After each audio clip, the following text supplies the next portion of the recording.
Ladies and gentlemen, today the temperature is not as tough as yesterday and on Thursday. Nonetheless, at 28, you still want to prime the body, baby. Even as this polar vortex is warming up, you still want to perform the Wim Hof breathing method. Scientists have found that Wim Hof strengthened his immune system by performing his method. He also taught it to a couple of students. They were all injected with a bacteria, and they did not suffer from the symptoms that you're supposed to suffer when infected by that type of bacteria. So as everything's warming up, you've been breathing in all of this stale air that has a number of toxins and potentially viruses circulating in it. You don't want any of those toxins or any of that to infect you, to get you sick. So whenever you feel any type of symptom of a cold or anything, just go ahead and perform the method. This is how you do it. Exhale as much air as possible to empty out your lungs. Then you inhale as much air as possible. You release whenever you exhale. Don't blow it out, just release. Try to catch it when you release about 60% of the air that you inhaled,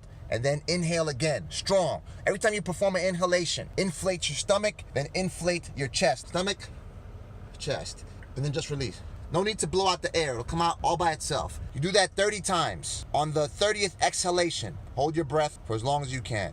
You may be able to find that you'll be able to hold your breath for a couple of minutes. Once you inhale that breath for which your mind is begging, don't suffer too hard through it. As soon as your body starts to request that you need a breath of air, go ahead and perform that inhalation. Suck it in as much as you can. Inflate your whole body when you do it to the point that you feel pressure on the back of your head and your neck.